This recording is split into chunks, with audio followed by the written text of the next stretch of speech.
Bonjour et bienvenue sur Toutes nos différences, la chaîne de Sur les bancs de l'école. Aujourd'hui, pour cet épisode 4, nous allons vous partager avec Sébastien des réflexions cliniques autour du TDAH et de la sensorialité. En vous souhaitant une très bonne écoute, à très bientôt. Alors, pas de surprise sur le sujet, dans le fait que, globalement, ça reste, alors je dis toujours entre guillemets là à ce moment-là, mais ça reste récent, en fait, cette réflexion de la sensorialité dans le TDAH, même si ça l'est pas. C'est pas si récent que ça. Je veux dire, c'est pas les 5 dernières années, quoi. Mais c'est vrai qu'on en parle beaucoup moins que dans d'autres dans d'autres particularités, ça c'est sûr. Et donc, c'est vrai qu'on en parle récemment et il y a de plus en plus de travaux sur le sujet quand même qui sont là. Pas mal d'hypothèses, effectivement, qui sont derrière, et notamment avec le lien sur la régulation, justement, lié au dysfonctionnement exécutif qu'on va retrouver dans le TDAH. Donc, ce défaut d'inhibition. Donc, pour les personnes qui ne seraient pas au clair, vraiment cette inhibition, cette capacité qu'on va avoir à s'empêcher de faire quelque chose ou de s'arrêter quand on est en cours d'action et qu'on se dit ouf, là ça part un peu en vrille, je vais m'arrêter.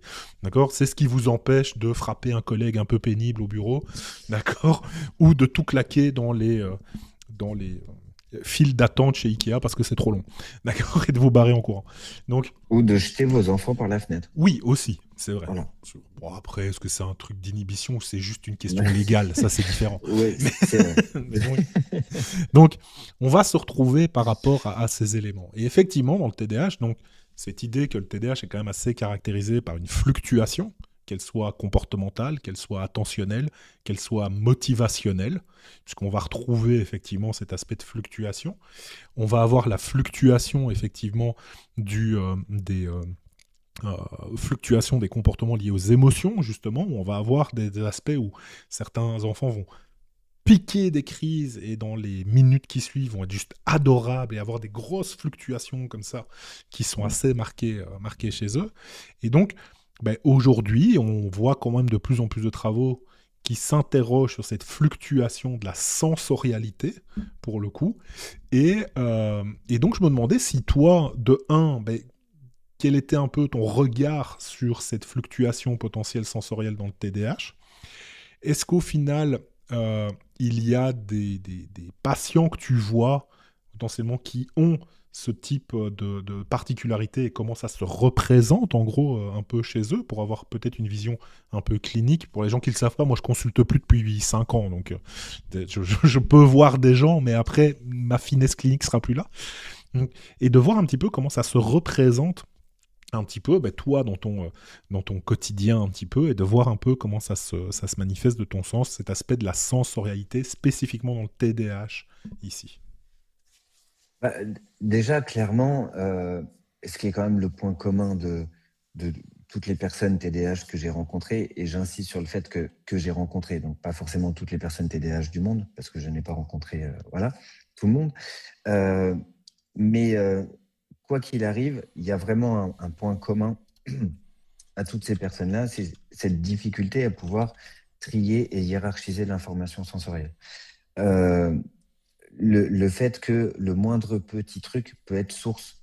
Alors, on appelle ça source de distractibilité, mais en fait, pour moi, c'est pas tant que. En fait, on est distrait à partir du moment où on capte l'information.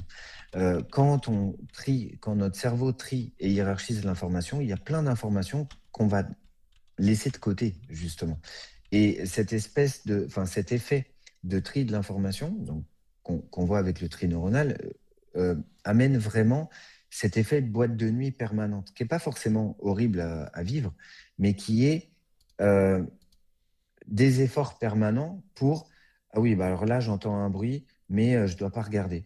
Là, je vois quelque chose, mais je dois garder mon attention sur la personne. Donc, au final, on va avoir des efforts qui vont être décuplés par rapport à une personne où il y a déjà un tri de l'information et où les différentes stimulations sensorielles vont être hiérarchisées en fonction de leur fréquence, en fonction de leur niveau auquel elles arrivent, etc. Et donc, du coup, déjà, euh, moi, d'un point de vue clinique, voilà, ce que j'ai pu voir, c'est vraiment cette absence de régulation au niveau du traitement du nombre d'informations Et du coup, cette grande difficulté à pouvoir euh, hiérarchiser cette importance-là. Et ça se retrouve énormément dans tous les enfants, au niveau scolaire, dans les classes, ou même d'ailleurs au niveau du travail, de la personne qui a une tâche à faire, et puis au moment où elle a une tâche à faire, eh ben, il y a le téléphone qui va s'allumer, ou juste un collègue qui va passer, et puis hop, il va tourner la tête, et puis il va plus se souvenir de ce qu'il est en train de faire, parce que du coup, la mémoire de travail a été impactée, parce qu'il y a eu une autre information qui est arrivée et qui est venue entraver les choses. Euh, et, et un TDAH, typiquement, si vous lui mettez un couloir blanc ou un couloir bien structuré, bien fin, bien épuré au niveau sensoriel, il va pas perdre son info. Enfin, beaucoup moins. Je dis pas qu'il va pas le perdre, je dis qu'il va moins perdre son info que si il y a des distracteurs autour, euh, d'un point de vue perceptif, tout en sachant qu'il y a plein de perceptions aussi euh, internes, interoceptives, etc. Et puis, le vrai point aussi que j'ai trouvé, c'est et que je trouve vraiment essentiel à accompagner, parce que ça permet quand même de pouvoir réguler beaucoup de choses, et de déstresser beaucoup aussi la personne des TDAH, c'est la proprioception. Je trouve que la proprioception est un vrai gros sujet dans le TDAH. Euh, et souvent, moi j'ai rencontré enfin j'ai pas rencontré de TDAH pas stressé. Et pour moi, déjà, voilà. Et le stress, la vraie définition, enfin, ma définition à moi du stress, c'est la définition neurologique du stress. C'est-à-dire que c'est le nombre d'informations que traite notre cerveau en même temps et le pic qu'il y a de attention au danger ou je traite ça, voilà, du nombre, vraiment de la fréquence de l'information, de l'activité neuronale. Donc, les personnes TDAH sont quand même très stressées parce qu'elles traitent beaucoup d'informations. Et la proprioception est vraiment un sujet parce que quand on a un déficit de proprioception, de fait, il y a plus de cortisol, il y a une sécrétion de cortisol plus forte, et donc du coup, de fait, il y a plus de stress. Donc toutes les personnes qui ont une hyposensibilité proprioceptive, qui soient TDAH ou pas d'ailleurs, mais vont être des personnes qui vont être stressées, notamment à cause de ce pic de cortisol qui est quasiment constant, sauf s'il y a une régulation. Et souvent, ce qu'on va retrouver chez ces personnes TDAH, c'est justement ce mécanisme-là de recherche proprioceptive, de besoin de mouvement, de besoin de sentir le corps. Et ça, c'est quelque chose que j'ai retrouvé dans beaucoup de témoignages de personnes qui disent, mais moi, si je bouge pas, j'ai l'impression de mourir, ou le mouvement, c'est la vie, il faut que je bouge, sinon je fais des crises d'angoisse. Enfin, voilà. Euh, et ça se retrouve beaucoup chez les personnes qui ont une hyposensibilité proprioceptive. Et puis après, d'une manière un peu plus disparate, on va retrouver quand même des spécificités au niveau de l'audition, certaines sensibilités auditives, et au niveau tactile. Enfin, voilà. Et puis après, je pense sincèrement que euh, de toute façon, qu'on soit TDAH, TSA, pas diagnostiqué ou schizophrène, enfin peu importe, quand on a des troubles sensoriels, ça va exagérer énormément de troubles, ça va amener aussi beaucoup de symptômes. Et que c'est pour ça que moi je trouve que déjà, d'amener vraiment cette compréhension de à quoi servent nos sens et l'impact qu'ont nos sens sur notre fonctionnement, ça permet aussi de comprendre beaucoup de choses et du coup de dire tout à l'heure, je crois que c'était Céline, si je me souviens bien, qui a dit sensorialité TDAH, c'est l'œuf ou la poule, si Attention je et ne me trompe TDA, pas. attention et Attention sensorialité. et Et voilà. sensorialité. Et attention et sensorialité, c'est l'œuf et la poule.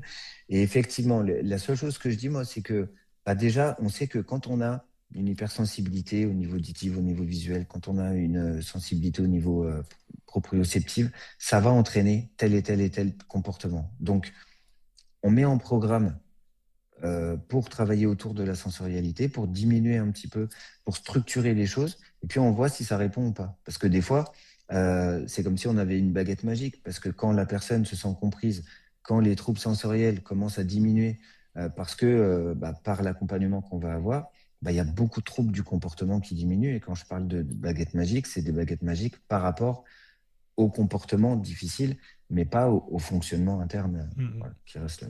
Mhm. Voilà, je ne sais pas si j'ai répondu à ta question.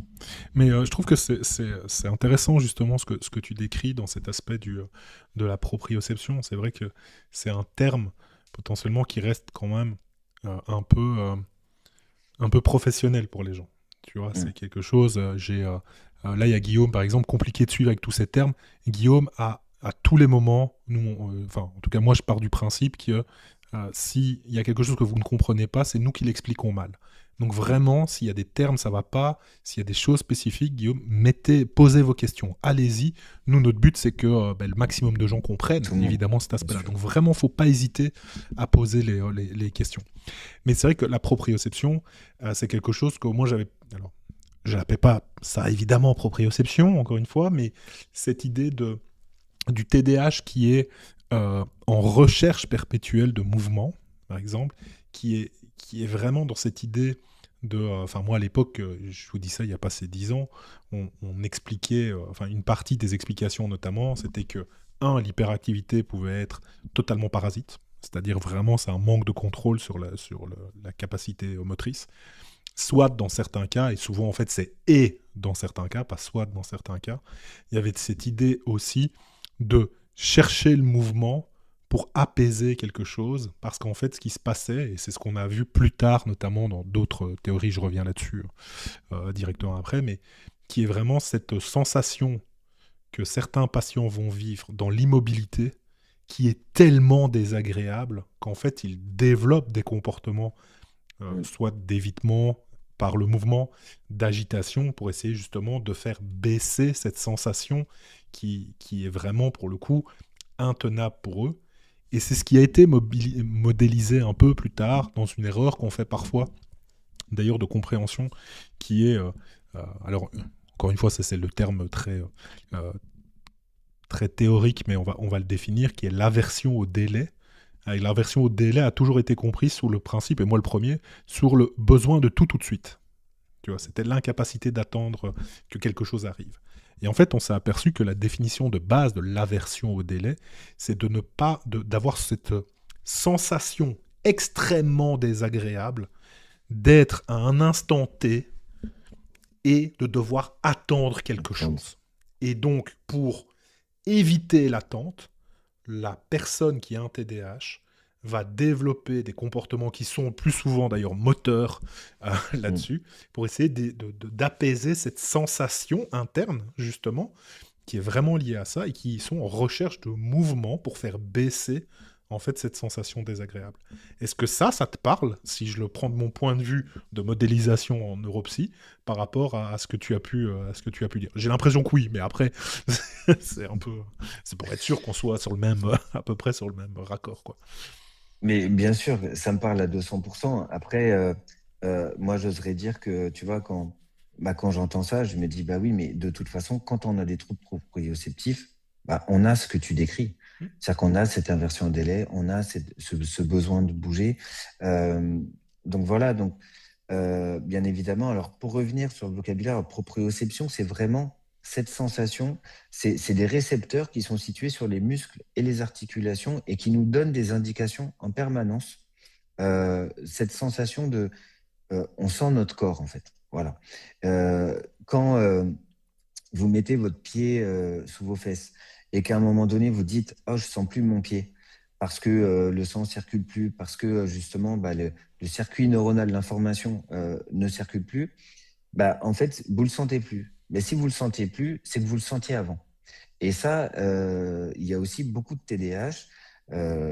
Alors, quand je dis beaucoup de TDAH que j'ai rencontré, hein, encore une fois, d'un point de vue clinique, et même de TSA aussi, et donc beaucoup de personnes qui ont juste une hyposensibilité proprioceptive qui disent que si soit elles ne bougent pas, soit elles n'ont pas un point de contact fort, une pression profonde, elles peuvent se demander si leur corps est toujours là, ou une partie du corps, leurs jambes, leurs pieds, et qu'elles ont besoin en fait de pouvoir réactiver cette sensation parce qu'elle est un petit peu trop obsolète. Et c'est vrai que moi, par exemple, qui ai une hyposensibilité proprioceptive très forte, ça va se retrouver aussi dans tout ce qui est maladresse.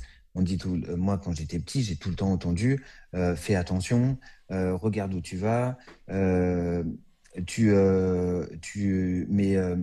fais tomber tous les objets parce que, effectivement, quand on a une hyposensibilité proprioceptive, à un moment donné, on peut avoir un objet dans les mains et pas se souvenir qu'on l'a.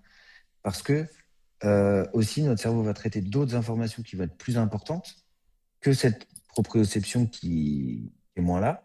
Et donc, du coup, on va plus traiter ce contact-là avec l'objet et la pince va se desserrer. Et puis, comme la pince se desserre, ben, on fait tomber l'objet. Et donc oui, bien sûr que ça me parle quand tu parles de ça, mais je trouve qu'effectivement, on est dans des réactions qui vont être de survie, presque, quasiment. Quand on a besoin de bouger, quand on ne supporte pas, et c'est vrai que cette aversion au délai, moi, on m'a toujours dit que j'étais impatient, mais en fait, c'est pas que je suis impatient, c'est que j'ai l'impression de mourir si j'attends. Euh, et, euh, et le timer, et ça m'a aidé, ça a sauvé ma vie, c'est-à-dire de pouvoir me référer à quelque chose qui passe, d'avoir un temps de référence très fort pour pouvoir justement apprendre à attendre. Euh, et ça permet de faire ce mécanisme de compensation par rapport à cette sensation du corps de fourmi intense, voilà, enfin bref, qui est Mhm. désagréable. Ok. Merci de nous avoir suivis pour ce 4e épisode. Ces réflexions cliniques mettent en lumière l'entrelacement du TDAH et de la sensorialité dans la réalité du terrain. Dans le prochain épisode, nous aborderons l'impact de l'interoception, une dimension clé souvent méconnue. On se retrouve dans l'épisode 5, mais en attendant, surtout, vous le savez, n'hésitez pas à vous abonner à la chaîne.